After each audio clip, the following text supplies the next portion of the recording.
오늘 강의의 제목은 새로운 시대죠.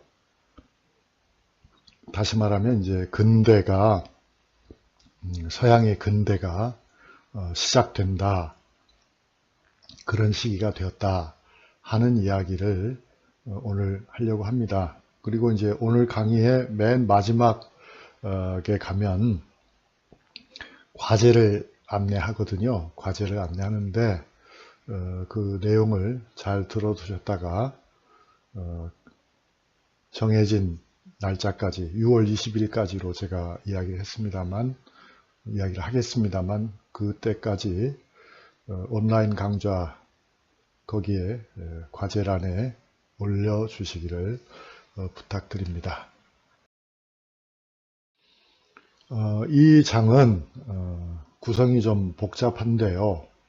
5가지 이야기를 주로 하려고 합니다. 그래서 이제 맨 먼저는 드디어 인도양으로 사람들이 나가기 시작했다. 어디 사람들이? 이탈리아 사람들과 포르투갈 사람들이. 그러니까 포르투갈이라고 하면 여러분 생각하시죠? 이 대서양에 제일 가까운 곳이 이 포르투갈과 스페인이죠. 그 포르투갈 사람들이 비단을 찾아서, 중국제 비단을 찾아서, 그리고 동남아시아의 향신료를 찾아서 인도양을 향해서 항해를 시작했다. 아프리카를 돌아서 가는 길을 찾기 시작했다 하는 겁니다. 그런데 그 포르투갈만 그런 건 아니고 이탈리아 사람들도 시작을 하는데요. 그런데 이제 결국은 포르투갈이 거기서 앞장서게 되죠. 이탈리아는 정치적으로 굉장히 혼란하고 또 이탈리아는 포르투갈에 비하면 멀잖아요. 지중해까지 나가는 길이. 그러니까 조건이 그렇게 좋았던 것은 아니죠. 그 다음 이제 두 번째 이야기는 결국 그러니까 서양의 근대가 오려면 뭐 여러 가지 조건이 있는데 첫 번째는 결국 경제적인 걸 말한 거고요. 그 인도양으로 나간 것. 두 번째 이야기는 이제 정신적인 부분이죠. 그래서 수학과 철학, 그러니까 말하자면 인문적인 것과 자연과학, 과학적인 부분이 중세 1000년 동안에 크게 발전하지 못했잖아요. 그런데 거기에 변화가 오기 시작했다. 그거는 이슬람을 통해서 그 변화가 오기 시작한 겁니다. 그 이슬람과 유럽의 교류, 문화적 교류에 관한 이야기를 좀 할 겁니다. 그 매개자는 결국 아랍 사람들인 거죠. 낙타를 탄 대상이라고 하는 것은 바로 아랍이 그 매개적인 역할을 했다는 이야기를 하는 거고요. 그 다음에 세 번째로는 결국 이 근대를 연 서양 사람들이 자기네 나라에서 멀리 떨어진 곳까지 소수의 인력으로도 진출할 수 있었던 것은 뭐 때문이겠습니까? 그건 결국 그들에게는 특별한 무기가 있었기 때문이죠. 그 무기가 바로 총과 대포인데 그 총과 대포라고 하는 것이 따지고 보면 중국에서 시작된 거였다. 그러나 일단 유럽으로 전해진 다음에는 훨씬 더 효율적으로 작동하기 시작하죠. 총이나 대포가.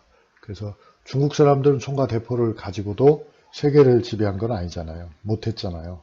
그런데 서양 사람들이 이제 그걸 바꿔가지고 결국 정복자로서 세계 무대 위에 확고한 자리를 얻게 된다 하는 뭐 그런 이야기를 하겠습니다. 그 다음에 네 번째는 이제 다양한 기술과 노하우가 또 서양의 근대를 여는데 역할을 했다는 거죠. 그 중에 하나가 이제 은행이죠. 은행이라고 하는 것이 있어야만 결국 상인이 활동하려면 은행이 없으면 안 되잖아요. 그러니까 상업이 발달하는 과정에서 그걸 이제 근대화라고 하죠. 은행의 역할. 또 아까 말씀드린 두 번째 이야기, 즉 지적인 면에서의 변화는 인쇄술과 관련이 되니까 그것도 좀 우리가 알아봐야 되겠고요. 또 항해와 관련되는 부분은 지도를 정확하게 제작할 수 있어야 되는 거니까 그런 지식은 또 어떻게 된 것인지, 이건 주로 이제 이슬람에서 시작된 지식입니다만, 그런 이야기를 조금 더 설명을 드리겠습니다. 그 다음에 맨 끝으로 5번째 주제는 결국 이 모든 변화, 근대를 향한 변화의 실질적인 추진력이 뭐였냐, 무엇 때문에 이런 변화들이 일어났는가, 무엇 때문에 바다로 나가고, 무엇 때문에 사람들이 이런 대포를 만들고 하게 됐는가 하는데 보면 결국은 물질적 욕망이죠. 그러니까 그걸 아주 구체적으로 얘기하면 황금이죠. 황금. 황금을 소유하고자 하는 그런 인간의 욕망이죠. 그것이 결국 한 나라의 권력의 중심을 바꾸고 세계 역사의 흐름을 좌우하게 되었다 하는 이야기입니다. 어떻게 보면 상식적인 것 같은데 그런 이야기들이, 그러나 중국이나 일본이나 한국이나 기타 다른 나라에서는 이와 같은 변화가 일어나지 않았잖아요.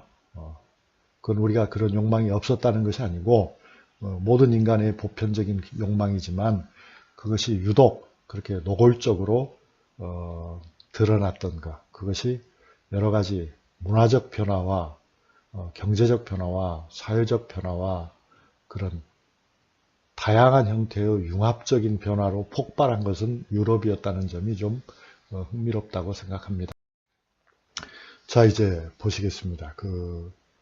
이러한 변화들이 이제 본격적으로 시작되는 것이 15세기인데요. 15세기 세계 지도를 펼쳐 들었습니다. 어때요, 여러분? 지도상에 우리가 알고 있는 모든 대륙이 다 표시가 됐나요? 그렇지는 못한 것 같습니다. 여기에 보면 결국 유럽과 아시아 대륙 그리고 아프리카 북부가 표시되어 있네요. 그 외에 다른 지역들은 제대로 유럽 사람들의 시야에 아직 들어오지 못했다.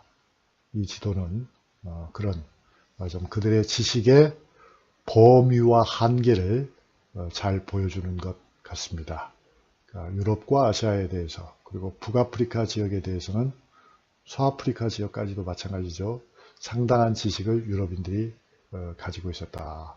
자, 이 지도에 한국이 나옵니까? 여기는 한국은 보이지 않는 것 같습니다.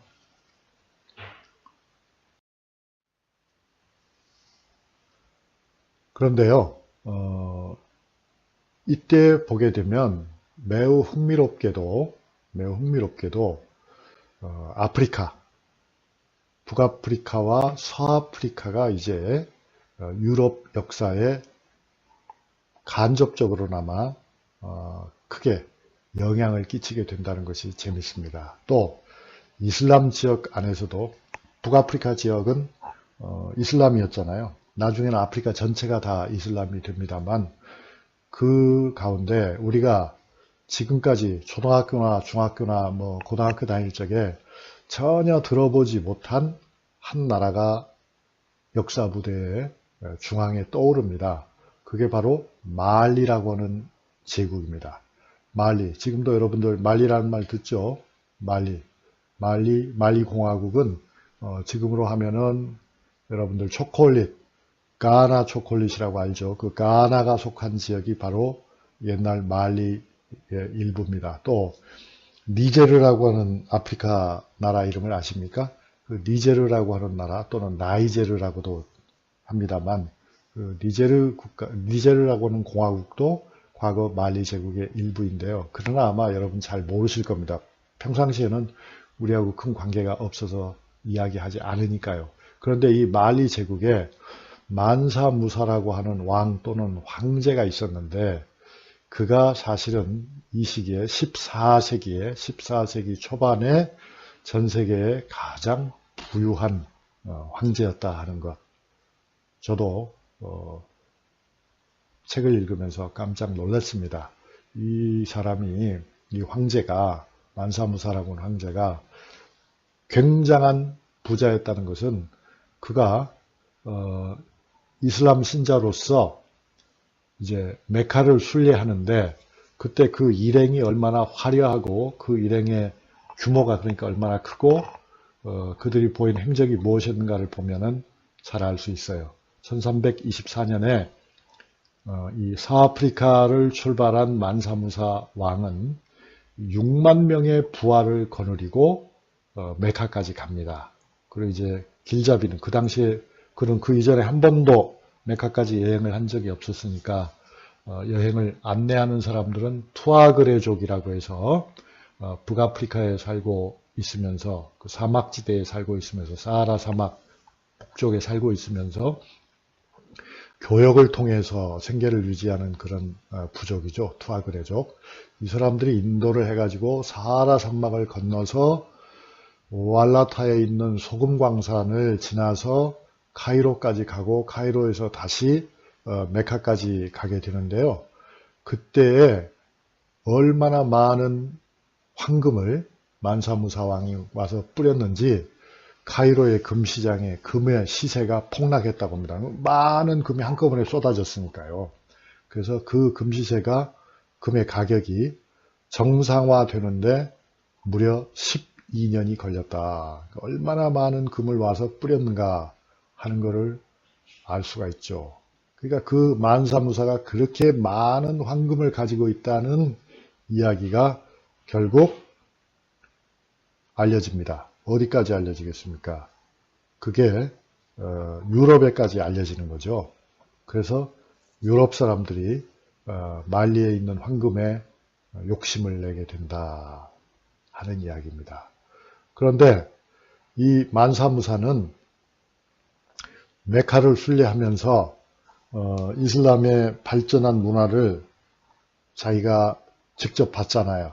그래서 자기가 가지고 있는 막대한, 즉 자기 나라가 가지고 있는 막대한 황금이죠. 황금을 쏟아 부어 가지고 엄청난 엄청난 규모의 이슬람 대사원을 자신이 다스리고 있는 자신의 왕궁이 있는 팀북투, 그걸 통북투라고도 하는데요. 팀북투에다가 대사원을 건설하고 대학교를 만듭니다.